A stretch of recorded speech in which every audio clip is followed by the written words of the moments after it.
What's up, guys? Ben here, bringing you another video today. We have finished week 3 of 4 for the Major 1 qualifiers. We've had some movement amongst the ranking of the teams. So it's Monday, and you guys know what it means. We're going to hop into the tier list. This one should be a fun one. Let's dive and see where we're at, what adjustments we need to make, and who is going to really contend with the top 4 right now. All right, if you're new here, you might be like, Ben, what's the deal with these tiers? What's going on? I don't do the letter thing. I think it's dumb, especially with the way the league has been the last couple of years. I like to do it this way, and I think it keeps things simple, organized, and I think it makes it very clear how teams are ranked. So at the top, you've got what I call Sunday regulars in the CDL.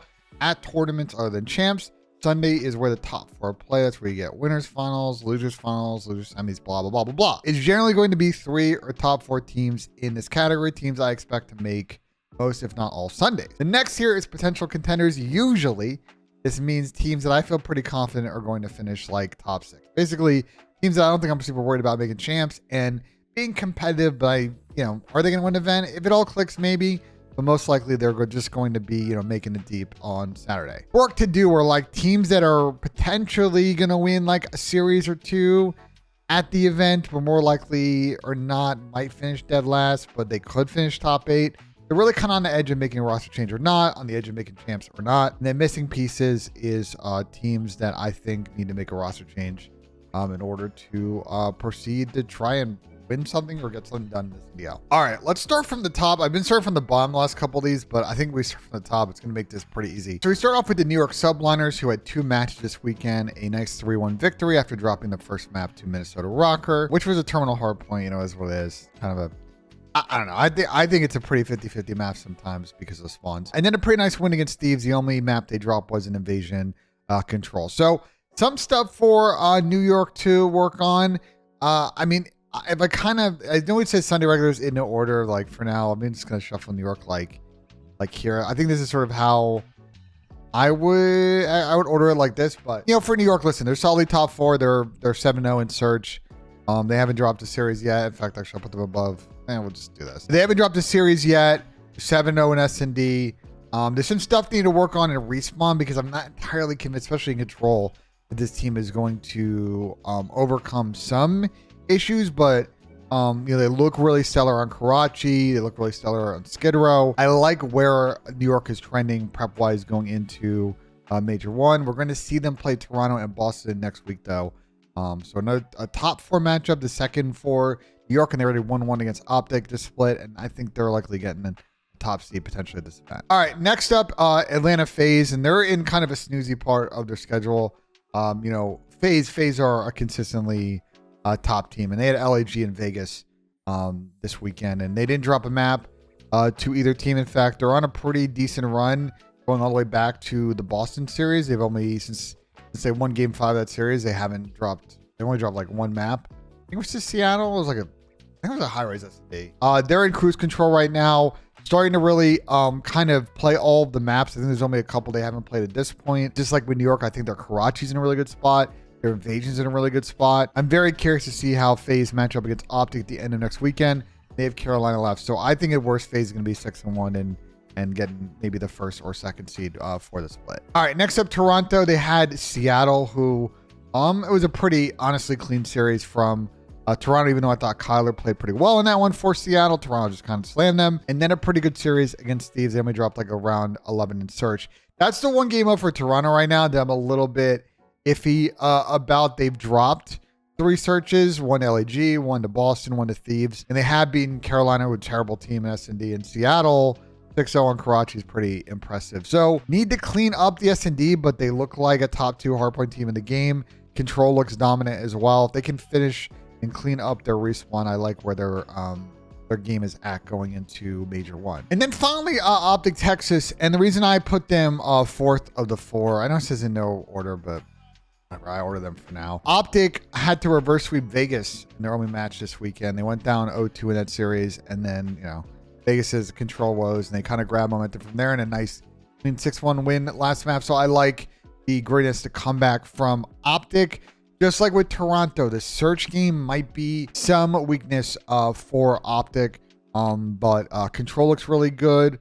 Hardpoint looks solid, although at times I can see with their playstyle where things can go south, and I think that Skid Row is a good example. They really need to clean up. I thought they were a good best P2 team after the first 2 weeks, and then they had terrible P2 holds on Skid Row this weekend. So some things to clean up. They've got Miami and FaZe coming up, which is a very interesting test for Optic, and a great test next weekend before the event. So I expect Optic to be competitive. Again, all 4 of these teams be fighting for the top four seeds for this tournament. I'm excited to see Optic and FaZe play, and they shuffle this order after next weekend going into Major 1. All right, so here's where we get to the fun part. How do we rank everybody else on this list? I'm thinking we can keep going in order. So let's start off with the Seattle Surge. Obviously, they got slammed by Toronto, and then they had a pretty good rebound series against the Miami Heretics and kind of battled them to Game 5 as a back and forth series.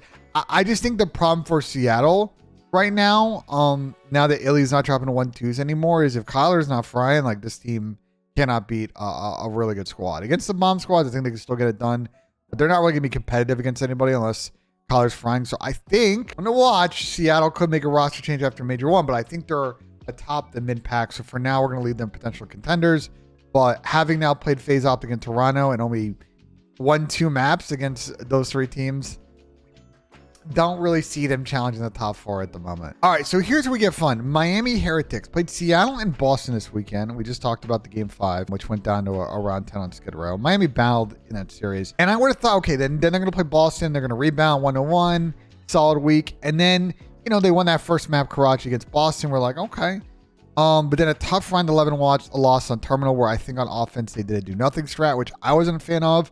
They lost a tough control, and then they got kind of beat pretty comfortably on hardpoint evasion. So I don't really know where to rank this Miami Heretics team. They're not the best search team in the game, which makes me kind of, but the control looks pretty solid. Hardpoint a little bit iffy. I just don't know where to put them. I don't think they're going to challenge the top teams. They haven't played any yet. Like, the best team they played is so far is Seattle, and they got Optic and LAG coming up. So I think figuring out where they are amongst this mid-pack will be really key. But for now, I'm going to slide them down here. I'm going to do this shuffle, and we'll talk about that in a second. And then this may swap, but I think Seattle's going to be a team I feel like goes top 4. Seattle, I don't really know who team number 6 is. Between Miami and LAG, I think they need to figure it out. Which gets to my next thing, which is LAG.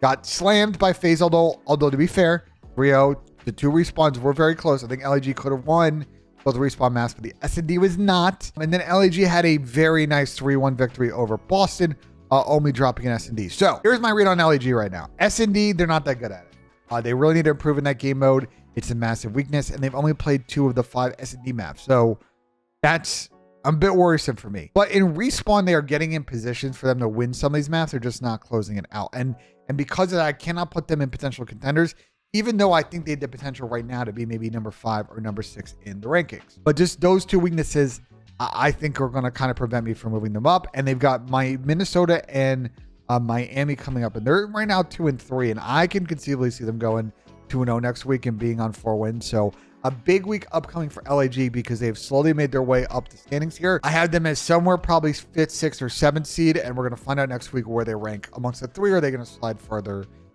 back down. Next up, we have the Boston Breach. We've already talked about their 2 series. They lost to LAG, and they did beat Miami. So I think they finally got a really good series from Snoopy. So that's a W. But there's a lot of weaknesses with this team. Respawn, especially Hardpoint, I just don't see how they're going to cut it against the best teams in the game. S&D, they're very iffy, and the control is very 50-50 as well. So they are mid-pack, and by the fact that they have 2 wins right now, they have a chance to make winners bracket, potentially the 7th or 8th seed. They're probably going to have to beat New York to guarantee that, and then or lose and get lucky. So for now, I'm leaving them in the work to do because I think they can definitely finish top 8. I don't think they need a roster change right now, but they're not 5th or 6th best team in this league at the moment. All right, LA Thieves. This team's in trouble, man. This team is in serious trouble. I don't really know how else to put it.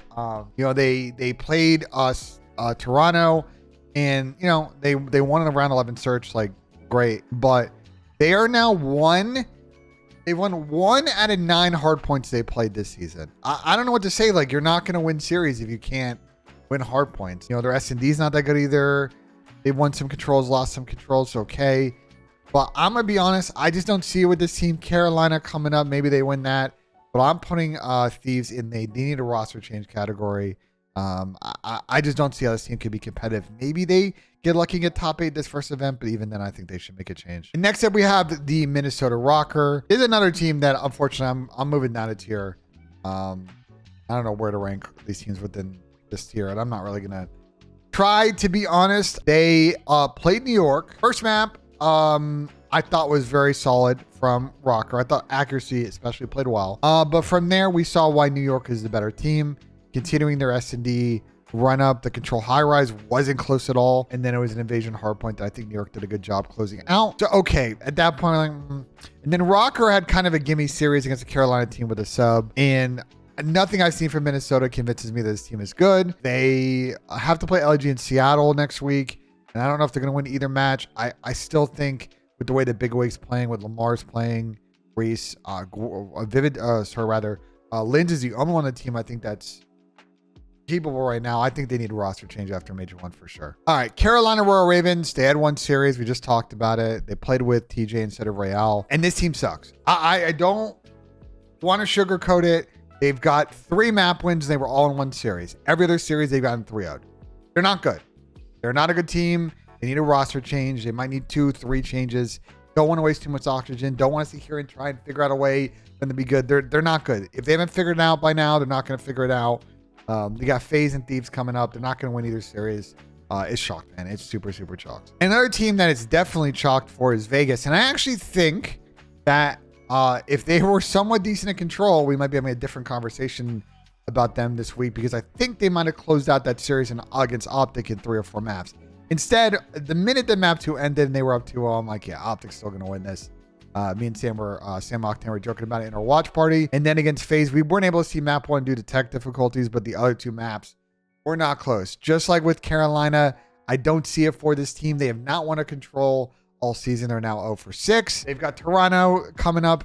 They're effed, bro. This is it. They're another team that I think is making a roster change, and that's that. So you look at the standings here. Here's kind of I eval the league right now. You got the top 4 teams. They've been upset once the entire year. You've got Seattle, who I think are kind of better than everybody right now below them. And then I don't know who the 6th best team is. You've got a mess of teams. Maybe that could be it in Miami, LAG, and Boston. And then you got 4 teams in Thieves, Minnesota, Carolina, and Vegas. I think are going to make roster changes. This is, I've never been more certain in a tier list. And again, I don't know how to rank the top 4 yet. They haven't really played each other, so don't lose too much full about that. But like, as far as the tier breaking here, like actually as far as doing these videos, like I've never been more confident in actually how the teams are kind of ranked right now based on the sample size we have. I think that the 16 thing will kind of sort itself out over the next week or 2, but it's so clear that so many teams are just kind of screwed right now and they need to make changes. And I'm very excited to see what happens after Major 1, but not a lot of parity right now in the CDL, to be honest with y'all. All right, let me know in the comments what you guys think. Like if you enjoyed the video, subscribe for more. We got more content for you guys coming up this week as we get ready for Major 1 next week, previewing the event. So stay tuned for that. As always, guys, we will see you on the next one.